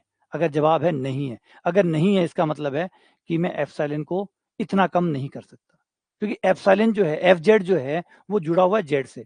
तो अगर जेड ही नहीं चलेगा, जेड के पास चलने की कोई संभावना ही नहीं बची कि भैया वो जो जा रहा है जिस पॉइंट की तरफ, उस पॉइंट की तरफ जा रहा है, लेकिन यहाँ पे कोई बदलाव ही नहीं हो रहा, यहाँ कोई ऐसा बिंदु ही नहीं मिला, तो फिर ये बात यहाँ पे खत्म हो जाएगी, यानी वो संतत नहीं है, मतलब सीमा नहीं है। क्योंकि यहाँ पे अगर एक भी एप्सिलॉन के लिए डेल्टा नहीं मिला तो ये कंफर्म हो जाएगा कि ये लिमिट विद्यमान नहीं है, यानी आप एल के पास नहीं जा सकते। अब इसकी कुछ परमें है लिमिट की, एक परमें तो ये है, इस पे चिंतन करिएगा इस परिभाषा के ऊपर। यह परिभाषा हम पहले भी पढ़ चुके हैं, रियल में भी हमने डिटेल से ये परिभाषा पढ़ी है, रियल में भी जब हमने पढ़ी थी तो हमने इस परिभाषा को, क्योंकि ये एक परिभाषा है, ये बार बार आएगी, ये बार बार आती है। आपने शुरुआत में पढ़ा होगा, लिमिट जब पढ़ा था 12th वाले में तब भी आई थी, फिर उसके बाद में अवकलन पढ़ा था तब भी उसमें भी आई थी, फिर हमने रियल एनालिसिस पढ़ा था, है ना, जिसमें सीक्वेंस सीरीज जरिए आई थी, उसमें भी ये परिभाषा पढ़ी थी। तो ये परिभाषा बार बार आती है, इसको एक बार अच्छे से समझ लो कि कहना क्या चाहता है ना, कहना क्या चाहता है। बहुत सारे अलग अलग लेक्चर हुए हैं जिसमें अलग अलग तरीके से इसको समझाया है, इसको समझ के एक इसका एक सार निकाल लो कि कहना क्या चाहता है, और वो पकड़ लोगे तो ये परिभाषा आप हर जगह काम आनी है, और इसी से आपके गणित का बहुत बड़ा हिस्सा जुड़ा हुआ रहता है, क्योंकि सीमा जहां भी आती है ये परिभाषा आती है, ये परिभाषा ही सीमा को सही से परिभाषित करती है। तो अगला है कि अगर एफ जेड की लिमिट ए है,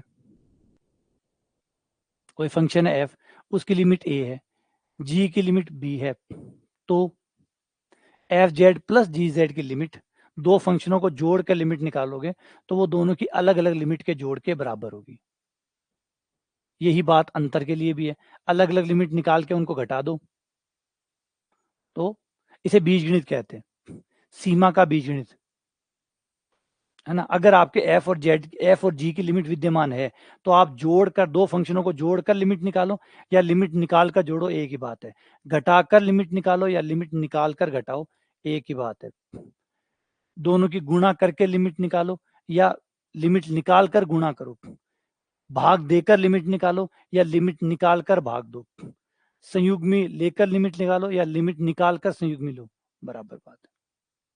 तो ये कब है, रिपीट करूं, पहले भूल मत जाना कंडीशन को, तब है जब आपके एफ और जी की लिमिट विद्यमान है। अगर एफ और जी की लिमिट विद्यमान है, पहले ये देख लेना कि आपके फंक्शन की लिमिट है या नहीं है। अगर फंक्शनों की लिमिट विद्यमान नहीं है तो फिर ये परमे भी लागू नहीं होगी।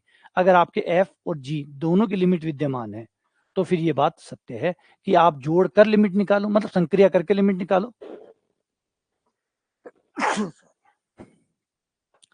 आप संक्रिया करके लिमिट निकालो या लिमिट निकाल के संक्रिया करो, संक्रिया निकाल कर लिमिट निकालो या लिमिट निकाल कर संक्रिया करो।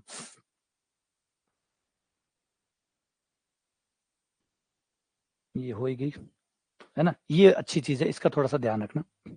ये आपको कह रहा है कि संयुग्म में लेकर लिमिट निकालो या संयुग्मी बाद में ले लेना, लिमिट पहले निकालो फिर संयुग्मी ले लेना, है ना।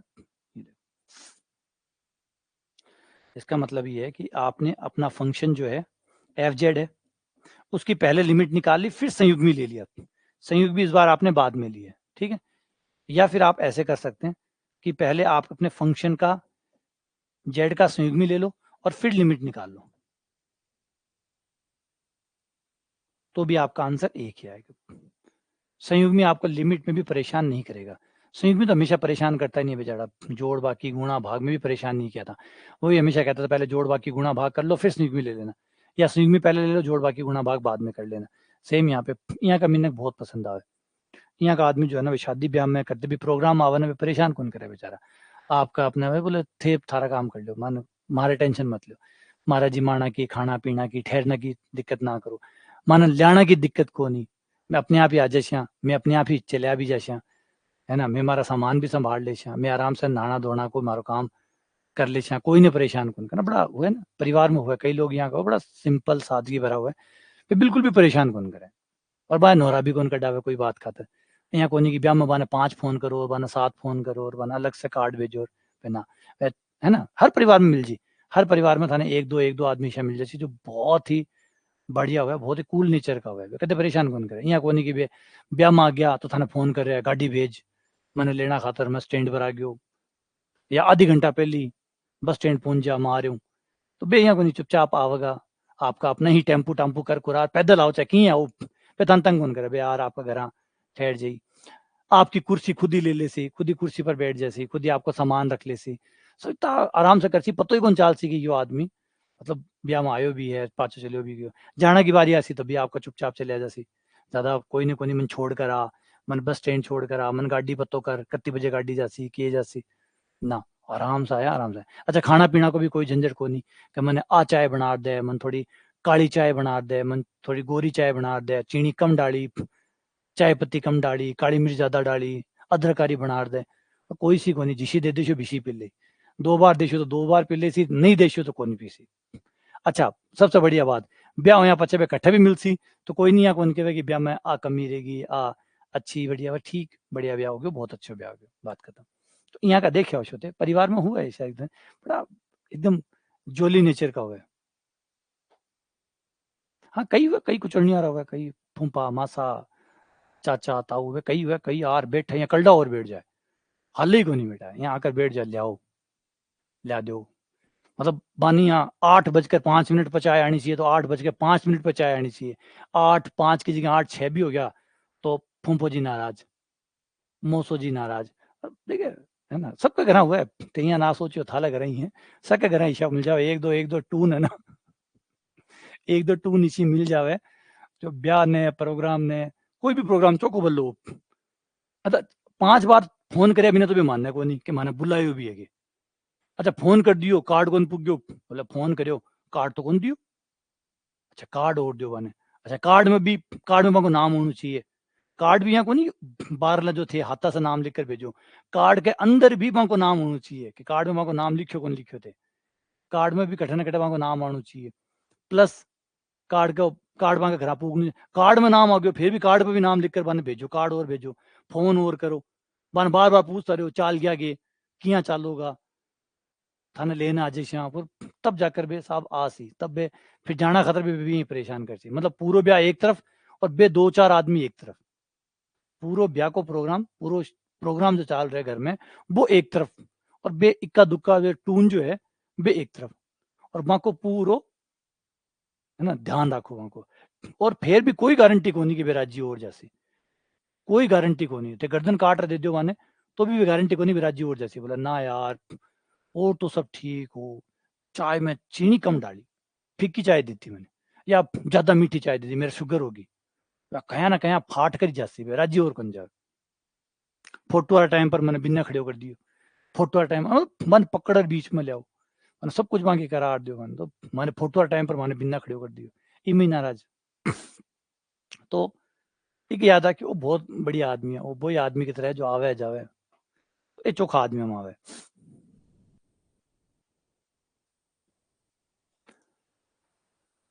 संयुग्मी आप कभी भी ले सकते हैं, जब थाने टाइम हुए जब संयुग्मी ले लीजिए, पहले सारी संक्रियाएं वंक्रियां सब निपटा लो।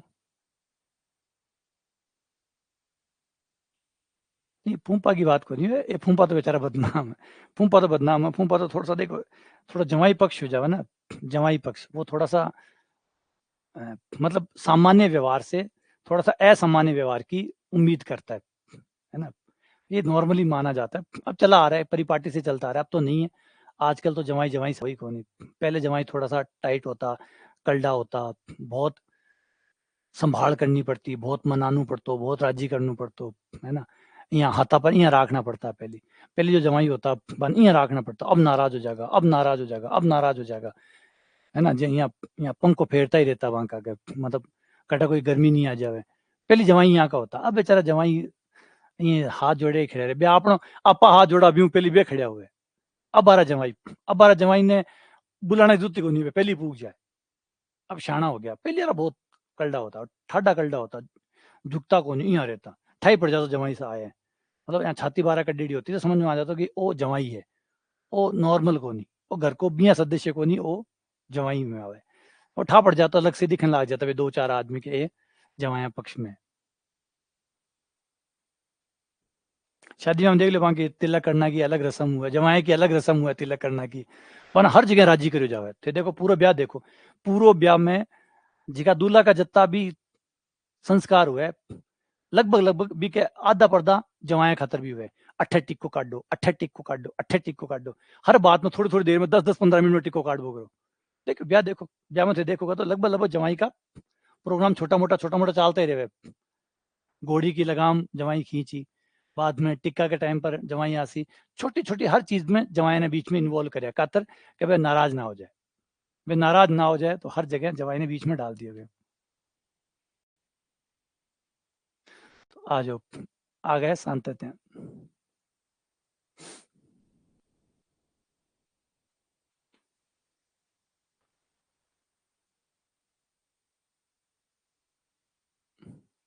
तो अगला है शांतत्य।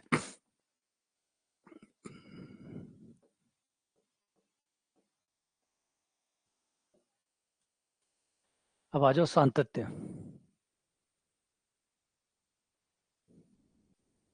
नहीं, अब थोड़ा समझदार हो गया, अब बहुत बदल गए। अब इस जनरेशन में बहुत बदलाव है, जिसे जेन जेड कहते हैं ना, जेन जी कहते हैं, सॉरी इसको जेन जी कहते हैं। इस जनरेशन में बहुत बड़ा बदलाव है, इसमें बहुत बहुत बदलाव है।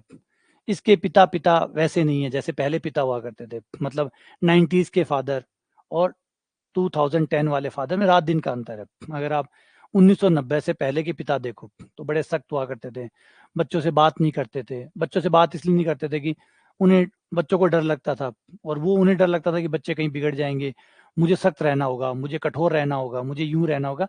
तो 90s के पिता खास तौर पे, आम तौर पे ऐसे होते थे, वो सख्त होते थे। वो घर में घुसते थे, बच्चे छुप जाते थे, पापा आ गए, मतलब पापा मतलब मार का प्रतीक हुआ करता था। तो वो अब कहाँ रहे हैं? 2010 के मायने टाबर जो है बाप के सिर पर चढ़े रहे। अब 2010 या 2020 के पिताजी देखो, टाबर माँ कने कम रहे, बाप कन ज्यादा रहे। ये 2020 के पिताजी हैं। 2020 के पिताजी में टाबर माँ ज्यादा डरे कि माँ थप्पड़ मेल दे सी, लेकिन बाप कौन मिले, बाप के सिर पर नाच रहे, कूद रहे और कर रहे।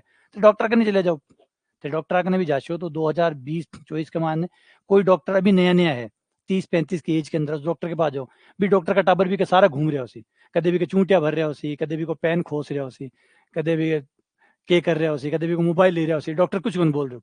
तो थान समझ आती कि ओ जैन जी यार पिताजी है, ओ वो पिताजी को नहीं।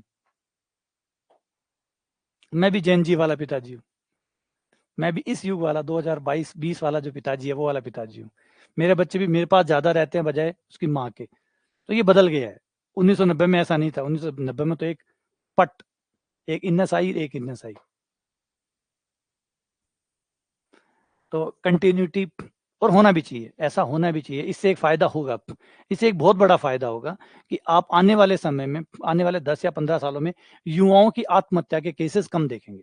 ये एक पॉइंट है कि आने वाले 10 सालों में अब ये जो पिताजी आएंगे, इस पिताजी से बच्चा बहुत खुला हुआ होगा, बहुत ओपननेस होगी, बहुत अच्छे से वो बात कर पाएगा। इससे प्यार कम नहीं होगा, कोई प्यार कम नहीं होगा, प्यार बढ़ेगा, बल्कि एक ओपननेस आएगी पिता और बेटे के अंदर भी। तो जो ओपननेस आएगी तो बच्चा अपने स्ट्रेस, अपना तनाव, अपनी जो वो झेल रहा है, क्योंकि कंपटीशन बढ़ता जा रहा है, और इस कंपटीशन की डिमांड भी यही थी कि पिता बदले, और अब पिता बदल रहे हैं। अब पिता बदल रहे हैं तो पिता और बेटे का जो गैप होगा वो कम होगा। तो एक बहुत अच्छा स्ट्रॉन्ग पॉइंट मिलेगा जहां आप ये वाली घटनाएं कम देखेंगे, जो आत्महत्या कर रहा है या और कर रहा है। बच्चा आत्महत्या ज्यादातर इसीलिए करता है कि वो पिता से डरता है, वो माता से डरता है, कहीं उसकी इज्जत से डरता है। तो ये चीजें वो डराती है। अब वो अपने बाप से बात ही कर लेगा तो डर ही खत्म। बाप का छोड़, कोई चिंता की बात को नहीं, फेल हो गया तो हो गया, मौज कर, है ना। फेल हो गया तो हो गया, कोई बात को नहीं, मैं ही फेल हो, है ना, तू भी फेल हो गया, कोई बात को नहीं, खानदान की नाक बचा ली तू, नहीं फेल हो तो दिक्कत खड़ी हो जाती, तो फेल हो गयो, खानदान की इज्जत बचा ली। तो ऐसे पिता होंगे तो शायद अब ठीक हो जाएगा। आ जाओ कंटिन्यूटी पे आते हैं। कंटिन्यूटी में हम क्या मांग रहे हैं? कंटिन्यूटी बस एक और मांग रहे हैं, लिमिट तो मांग ही रहे हैं, लिमिट तो मांग ही रहे हैं, वो तो चल ही रहा है। बस जो लिमिट आ रही है वो हर कुछ ना हो, लिमिट हर कुछ ना हो, बल्कि लिमिट Z0 पे फलन का मान हो। जो आपकी लिमिट है L, वो Z0 पे मान होना चाहिए। तो Z0 पे जो मान आए, ठीक है, Z tends to Z0, FZ बराबर L FZ0 नहीं है। अच्छा, वो योगेश कह रहा है कि पिता चाहे कितने बदल जाए, घर में आते पूछेंगे मम्मी का है। वो आप नहीं समझ सकते। अगर आप शादीशुदा हैं तो आप इस कनेक्शन को समझ पाएंगे। एक आदमी अपनी पत्नी के ऊपर बहुत डिपेंडेंट होता है, बहुत ज्यादा डिपेंडेंट होता है। हमारा समाज इस तरीके से बना हुआ है, हमारा कोई यूरोपियन कंट्रीज की तरह नहीं है। हमारे यहाँ पे जो आदमी है वो पत्नी के ऊपर इतना ज्यादा निर्भर होता है कि हर छोटी छोटी चीजें वो पत्नी से ही उसको तय करके देती है। इवन जो कपड़े पहनने हैं ना, वो भी आदमी तय नहीं करता, उसकी पत्नी उसे तय करके देती है कि आज कौन से कपड़े पहनने। समझ रहे हैं बातों का आप शायद जिसकी शादी होगी वो ये समझ पाएगा, और जिसकी शादी को जितना समय हो गया वो ये समझ पाएगा कि दिखता ये है कि पति डिसीजन ले रहा है, लेकिन नहीं, पत्नी लगभग हर चीज तय करके देती है पति के लिए कि वो क्या पहनेगा। ठीक है, वो अपना जो जॉब कर रहा है वो अलग बात है, बाकी चीजें जो तय होती है, घर में क्या आएगा क्या नहीं आएगा, क्या रखा जाएगा कहाँ रखा जाएगा, कितने बजे चाय बनेगी, कितने बजे सोएंगे, कितने बजे उठेंगे, सब चीज जो है वो पत्नी तय करती है। तो हर चीज जो है वो पत्नी तय करती है। अब क्या होता है आप देखेंगे, नॉर्मल देखिए आप कि क्या होता है, पहले वाली जनरेशन की बात नहीं कर, अभी जो भी फिलहाल में देखेंगे आप, तो ये हुआ है कि जब भी पत्नी मर जाती है तो पति ज्यादा समय नहीं निकालता। खासकर एक अच्छी एज में देखेंगे आप, 60 के एज में अगर पत्नी मर जाती है तो पति मुश्किल से 1 साल 1.5 साल 2 साल निकाल पाता है। उसका एक बड़ा कारण है इतनी ज्यादा डिपेंडेंसी है पति की पत्नी के ऊपर कि पत्नी के जाने के बाद में पति को वो सर्वाइव ही नहीं कर पाता। उल्टा आप देखिए, पत्नी में ऐसा केस नहीं है, जिनके भी पति मरे हैं पत्नी में इतनी जल्दी आपको जाते हुए नजर नहीं आएगी, क्योंकि पत्नी डिपेंड नहीं करती पति के ऊपर। एक फाइनेंशियल डिपेंडेंस ज्यादा है पत्नी की, सिर्फ एक फाइनेंशियल डिपेंडेंट है पति के ऊपर, बाकी डिपेंडेंस नहीं होती। पति सारी बातें पत्नी को बताता है, पत्नी के पास और लोग भी है बताना खातर, पड़ोसा ने बता दी, पड़ोसा की लुगाया ने बता दे सी, और भाभी जी बुआ जी कई लोग मिल जैसी भी ने बताना खातर। आदमी के ना ज्यादा को नहीं हो बताना, आदमी बाकी सब बातें शेयर कर ले सी बाहर के सके, लेकिन सुख दुख की बात वो पत्नी के साथ शेयर कर सी। तो एक बड़ा प्रॉब्लम ये होती है। तो इसने नेगेटिव ना लीजिए थारे पिताजी ने कि थारे पिताजी आता नहीं माता जी ने याद करे, तो उसको बड़ो कारण है कि थारा पिताजी कने शेयर करना के लिए सिर्फ थारी माता जी के अलावा कोई और को नहीं। तो भी जो भी सुख दुख हो सी वो बारह बता कौन सके, क्योंकि जेंट्स है, सिर्फ आपकी पत्नी नहीं बता सके, तो बहुत मजबूरी हो जाएगी। ठीक है, आ जाओ लिमिट पर आ जाओ, आप भटक जाओगे यहाँ पर। तो बस सिर्फ डिमांड इतनी है, एक छोटी सी डिमांड हो रहा है कि भैया एल हर कोई ना आए, आपका FZ0 ही आए। एल जो है वो FZ0 ही आए, आपका जो एल है वो कुछ और नहीं है बल्कि Z0 है। लिमिट में तो आप ये चला देते हैं, लिमिट में कभी कुछ भी आ बस आनी चाहिए। यहाँ पे हमारा आइडिया था कि कुछ भी आए बस फिक्स आनी चाहिए।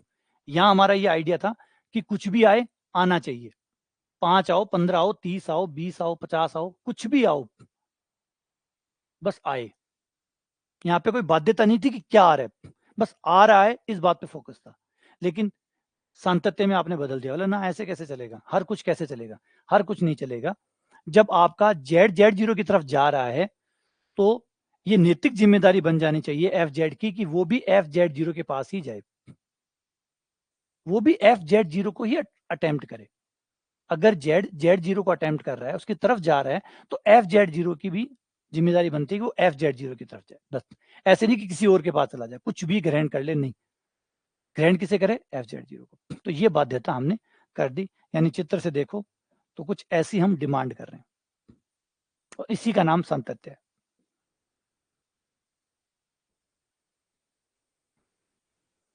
ये आपका Z0, तो Z0 होगा तो उस पर फलन का मान भी होगा। अब मैं कहीं से भी शुरू करूं, यहां से शुरू किया और इसके संगत ये मान लो फलन का मान है FZ। अब जो Z है वो जब चले वो जब Z0 की तरफ जाए तो आपका FZ FZ0 की तरफ जाना चाहिए।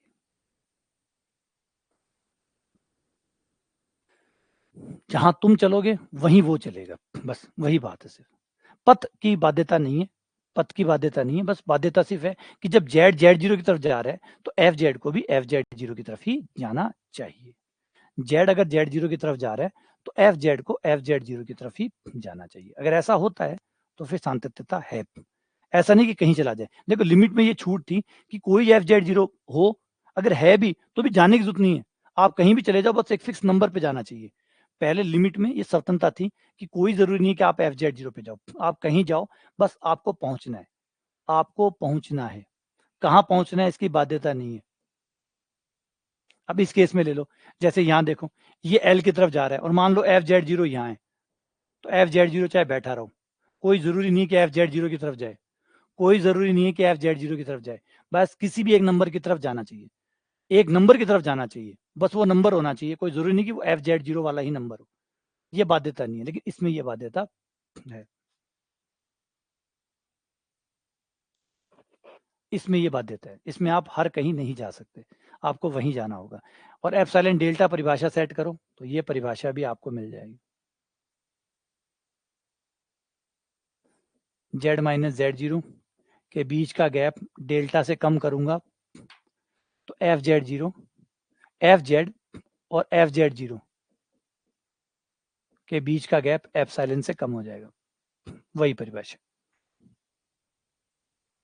ठीक है ना, ये होगी आपकी सातत्यता।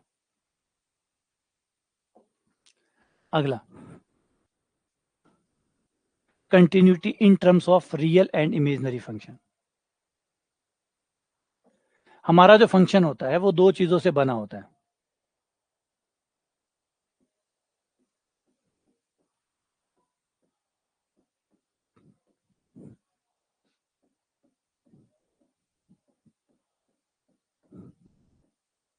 आपका function F Z real part और इमेजिनरी पार्ट दो से बना होता है।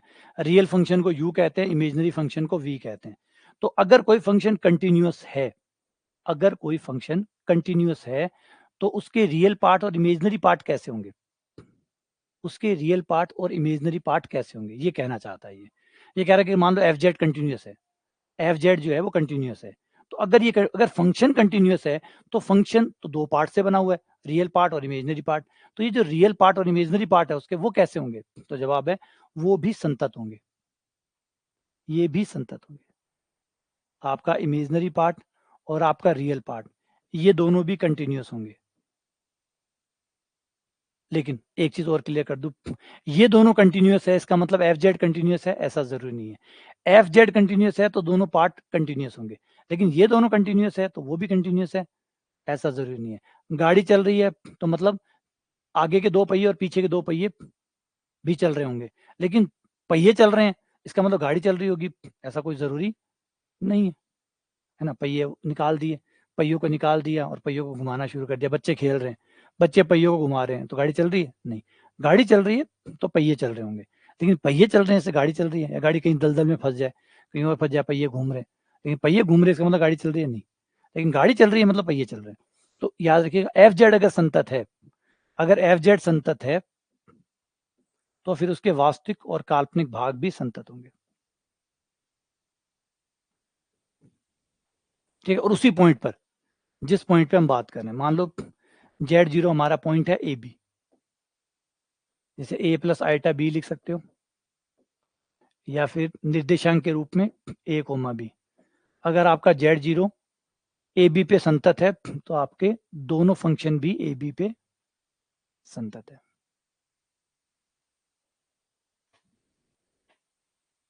हाँ, पर लिमिट वाला आइडिया आ गया ना, कि कंटिन्यूटी अलग आइडिया नहीं है, कंटिन्यूटी लिमिट में ही एक एक्स्ट्रा शर्त है, तो जो लिमिट में था वो तो होना ही पड़ेगा, जो लिमिट पे था वो तो होना ही पड़ेगा।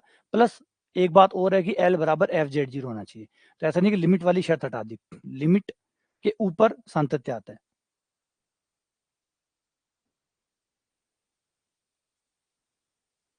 ठीक है, ये थ्योरम होगी। अब आ जाते हैं आगे।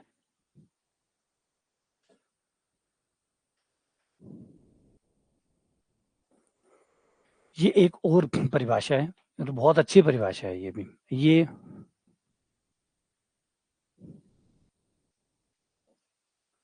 अनुकर्मश संतत।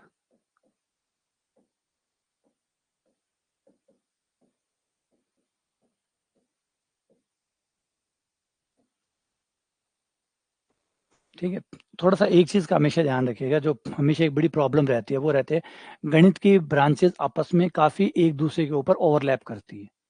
गणित की जो ब्रांचेस होती है वो काफी हद तक एक दूसरे के ऊपर ओवरलैप करती है, और ओवरलैप करने की वजह से क्या होता है कि कुछ चीजें इधर की उठकर इधर आ जाती है, इधर की उठकर इधर आ जाती है। ये एक बहुत बड़ा दुखद काम रहता है, क्योंकि आप बहुत सारी ब्रांचेस पढ़ते हैं।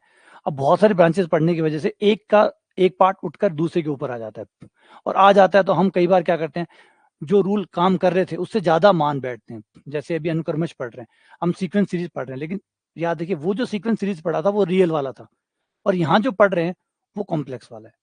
तो नाम सेम है, अनुक्रम, पहले भी अनुक्रम हुआ करता था, अब भी अनुक्रम हुआ करता था। तो ये थोड़ा सा ध्यान रखना है। बहुत सारी डेफिनेशन है जो एक ही है और हर जगह आपको मिलती है। जैसे सीमा है, सीमा की डेफिनेशन आप देखते हैं लगभग लगभग आपको हर जगह मिलती है, लिमिट की डेफिनेशन हर जगह मिलती है, लेकिन हर जगह अपना अपना अपना अपना तरीका है उसको बताने का, समझाने का। अलग अलग जगह वो अलग अलग तरीके से काम कर रही है। तो ये बड़ा डिफरेंस होता है कि आप याद रखें कि कहाँ आप क्या यूज कर रहे हैं, कहाँ आप क्या यूज कर रहे हैं। ठीक है ना। जैसे गाड़ियां सारी आपको एक जगह से दूसरी जगह पहुंचाती है, लेकिन सारी गाड़ियां वैसे थोड़ी हैं।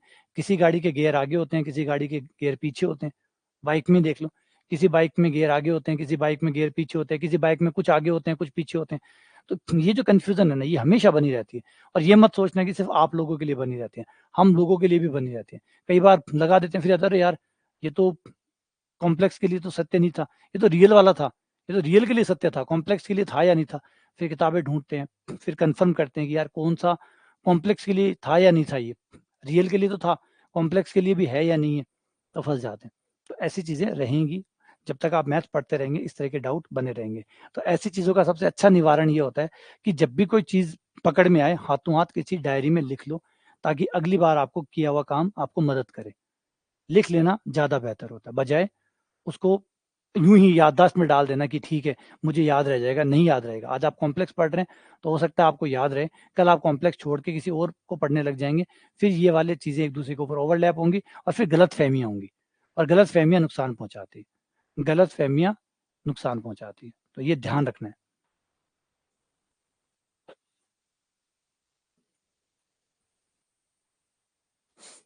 एक फंक्शन एफ जेड ऐसी समझ लो पहले परिभाषा को, कि अगर आपका फंक्शन कंटिन्यूअस है, अगर आपका फंक्शन कंटिन्यूअस है, आपका फंक्शन कंटिन्यूअस है किसी बिंदु z0 पे, तो आप कोई भी एक सीक्वेंस, कोई भी एक सीक्वेंस ले लो जो z0 की तरफ जाता हो, कोई भी सीक्वेंस। जैसे ये z1, बोलने का तरीका अलग है, मोटा मोटी एक ही चीज है। आपने एक सीक्वेंस लिया z1 z2 z3, और ये सीक्वेंस धीरे धीरे धीरे किसकी तरफ जा रहा है, z0 की तरफ जा रहा है। ये जो सीक्वेंस है ये टेंड्स टू z0 है, मतलब जैसे जैसे n का मान बढ़ाते जाएंगे Z N tends to z0 जाएगा। यही होता है सीक्वेंस की अनुक्रम की सीमा। हाँ, ये इसको ऐसे भी मत ले लेना कि एकदम सारे ही नियम अलग होते हैं, नहीं, सारे नियम भी अलग नहीं होते। कुछ नियम सेम होते हैं, कुछ नियम अलग होते हैं, थोड़ी भिन्नता भी होती है, थोड़ी समानता भी होती है। समानता को बनाए रखना होता है और भिन्नता को भी बनाए रखना होता है कि भाई ये अलग अलग है, ये दो चीजें दोनों में। जैसे फंक्शन है, फंक्शन फंक्शन है, लेकिन एक रियल फंक्शन है, एक कॉम्प्लेक्स फंक्शन है। अब यहाँ पे क्या होता है, जब दोनों आ गए अब ओवरलैपिंग हो जाते हैं, कहीं ना कहीं हम सोचते हैं फंक्शन एक ही होता है, चाहे इधर का फंक्शन हो चाहे इधर का फंक्शन हो, जबकि ऐसा नहीं होता। रियल फंक्शन अलग बिहेव करते हैं, कॉम्प्लेक्स फंक्शन अलग बिहेव करते हैं। अलग कर ही रहे हैं, रात दिन का अंतर चल ही रहा है, दिख ही रहा है। ठीक है, तो वो समानता, जो समानताएं हैं उन्हें बनाए रखिए, और जो भिन्नताएं हैं उनको भी बनाए रखिए। तो यहाँ पे एक सीक्वेंस ले लिया जेड एन, जो कि कहाँ जा रहा है, z0 की तरफ जा रहा है। अगर जेड एन कोई भी सीक्वेंस z0 की तरफ जाता है तो उसके फलनों का सीक्वेंस, अब उसके फलनों का सीक्वेंस भी बनेगा एक। जैसे z1 है तो z1 से रिलेटेड कोई तो फलन का मान होगा, f z1। Z2 से रिलेटेड भी कोई ना कोई फलन का मान होगा, FZ2। Z3 से रिलेटेड भी कोई ना कोई फलन का मान होगा, FZ3। Z4 से रिलेटेड भी कुछ ना कुछ होगा, FZ4। और ये जो पॉइंट्स है फलन वाले, इनका भी एक सीक्वेंस बन जाएगा, इनका भी एक अनुक्रम बन जाएगा। और इस अनुक्रम को जब आप देखोगे, मिलाओगे, तो ये अनुक्रम भी आपका कहां जाएगा,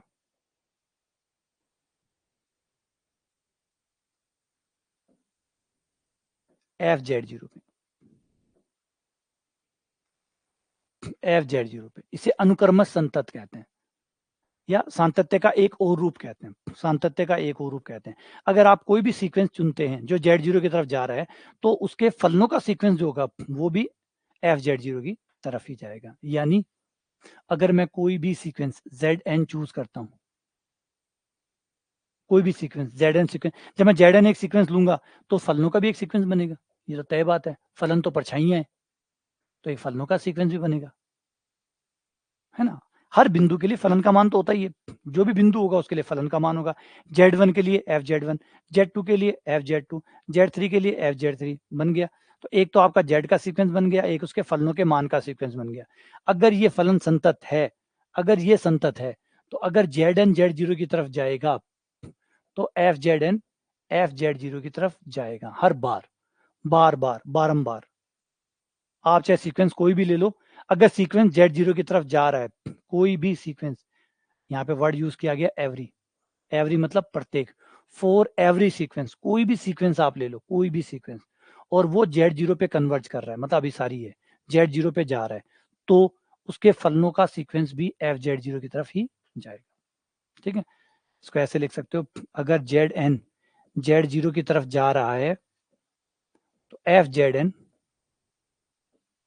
भी FZ0 की तरफ जाएगा, अगर सातत्य है तो। अगर सातत्य है तो, अगर सातत्य नहीं है तो गारंटी नहीं है। तो ये हो गई परिभाषा। चलो ब्रेक देते हैं। उम्मीद करता हूँ कि ये कहानी, कथा कहानी समझ में आ गई होगी। अरे यार, क्लास का टाइम हो गया, तभी वो संगीता कहती है कि थोड़ा टाइम एक्स्ट्रा। हाँ सही है, ज्यादा हो गया क्या? 1.5 घंटे तो होती है क्लास। ठीक है, चलो मिलते हैं आप लोगों से अगली क्लास में, फिर मिलते हैं। आप ब्रेक लो। ओवरलैपिंग होती है नहीं, कई बार आप लोगों की दिक्कत ये होती है, आप ये सोचते हैं कि हमारे साथ ही ऐसा हो रहा है, किसी और के साथ ऐसा नहीं होता। मतलब धरती पे सिर्फ मैं ही एक यूनिक हूँ, और यूनिक भी इसलिए हूँ कि मेरा मिक्स होता है, बाकी सबका मिक्स होता नहीं है। मैं कमजोर हूँ, बाकी सब होशियार है ना। इंडिविजुअलिटी है हमारे अंदर, हम अलग अलग हैं, ये बात सही है। लेकिन जिन चीजों में आप अलग समझ रहे हैं उनमें आप समान है, और जिन चीजों में आप समान समझ रहे हैं उनमें आप अलग है। डिफरेंट ये है। हम सोचते हैं कि मुझे ही समझ में नहीं आ रहा, जबकि एक्चुअल में सबको समझ में नहीं आ रहा, अधिकतर लोगों को समझ में नहीं आ रहा। तो इंडिविजुअलिटी आप इस मामले में नहीं है। बहुत सारी चीजें जो 90% इंसानों में कॉमन होती है, ये कॉमन बातें हैं, भूल रहे हैं, सब भूलते हैं। मिक्सिंग होती है, सबके होती है। ओवरलैपिंग होती है, सबके होती है। तो ये चीजें जिसको आप अपने लिए अलग मान रहे हैं, ये अलग नहीं है, ये कॉमन है। और जो सही में जिसको कॉमन मान रहे हैं वो अलग अलग है। ठीक है, चलो मिलते हैं अगली क्लास में आपसे।